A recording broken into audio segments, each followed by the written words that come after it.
কাহিনী শুরুটা হয় একটি ঘন জঙ্গল দেখানোর মধ্য দিয়ে। আমরা দেখতে পাই এক ব্যক্তি সেই জঙ্গলের ভেতর পাগলের মতো হন্যে হয়ে ছুটে বেড়াচ্ছে। তার মনে শুধু একটাই আশা, যদি কোনো রকমে এই গোলকধাঁধার মতো জঙ্গল থেকে বাইরে বের হওয়ার একটা রাস্তা খুঁজে পাওয়া যায়। কিন্তু জঙ্গলটা এতটাই ঘন আর রহস্যময় ছিল যে চারদিকের গাছপালা ভেদ করে বাইরে যাওয়ার কোনো পথই নজরে আসছিল না। লোকটি আকাশের সূর্যকে নিশানা করে অনবরত সামনের দিকে এগোতে থাকে, কিন্তু দেখতে দেখতে সূর্যও বিদায় নেয় এবং চারদিকে ধীরে ধীরে অন্ধকার নেমে আসতে শুরু করে। তবুও সেই ব্যক্তিটি এক মুহূর্তের জন্য দৌড়ানো থামায়নি। ছুটতে ছুটতে ট্র্যাকে এমন একটা পয়েন্ট আসে যেখানে গাছের গায়ে একটি সাইনবোর্ড ঝুলছিল। সেই বোর্ডে বড় বড় অক্ষরে লেখা ছিল পয়েন্ট অফ নো রিটার্ন। শুধু তাই নয়, সেই বোর্ডে রহস্যময় একটি নাম্বারও লেখা ছিল 108। এই অদ্ভুত বোর্ডটি দেখে লোকটির মনের আতঙ্ক আরো দ্বিগুণ হয়ে যায়। আস্তে আস্তে জঙ্গলের অন্ধকার আরো গভীর হতে থাকে এবং পুরো পরিবেশ জুড়ে এক হাড়হিম করা ভয় ছড়িয়ে পড়ে। ঠিক তখনই আচমকা এক ঝাঁক পাখি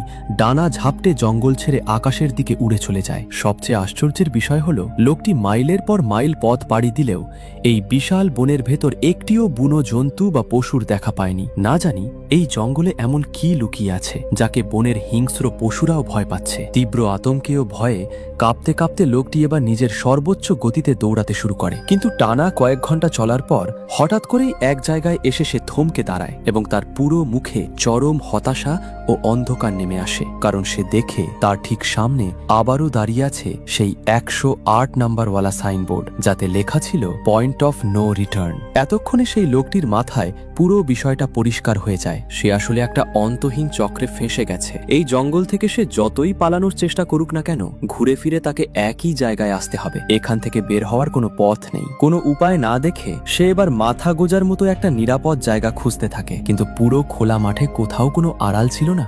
বাধ্য হয়ে সে নিজেকে বাঁচাতে এক মস্ত বড় গাছের ওপর চড়তে শুরু করে। কিন্তু দুর্ভাগ্যবশত ঠিক তখনই গাছের একটি দুর্বল ডাল মট করে ভেঙে যায় এবং সে বেশ উঁচুতলা থেকে সরাসরি শক্ত মাটিতে ধপাস করে আছাড় খেয়ে পড়ে। গাছ থেকে আছাড় খাওয়ার পর তার শরীর মারাত্মকভাবে জখম হয়ে যায়। হাত পা ভেঙে শরীর থেকে রক্ত ঝরতে শুরু করে। যন্ত্রণায় ছটফট করতে করতে সে যখন প্রায় জ্ঞান হারিয়ে ফেলতে যাবে, ঠিক তখনই হঠাৎ করে পুরো জঙ্গল জুড়ে ভূমিকম্পের মতো মাটি কাঁপতে শুরু করে এবং চারদিক থেকে কোনো এক হিংস্র দানবের গোঙানি আর অদ্ভুত গড়গড়ানি আওয়াজ ভেসে আসে। সেই পৈশাচিক আওয়াজ শোনা মাত্রই লোকটির গলার কাছে শ্বাস আটকে যায়। কিছু বুঝে ওঠার আগেই চোখের পলকে অন্ধকারের আড়াল থেকে কোনো এক অদৃশ্য ভয়ানক শক্তি তাকে পা ধরে হিড় হিড় করে টেনে বনের গভীরে নিয়ে চলে যায়। সেই টেনে নিয়ে যাওয়া জীবটি আসলে কে বা কি ছিল তা স্ক্রিনে দেখানো হয়নি। এই লোমহর্ষক ঘটনার ঠিক 6 দিন পর ক্যামেরা আমাদের নিয়ে যায় শহরের এক ব্যস্ত কোলাহলে। সেখানে আমাদের পরিচয় করানো হয়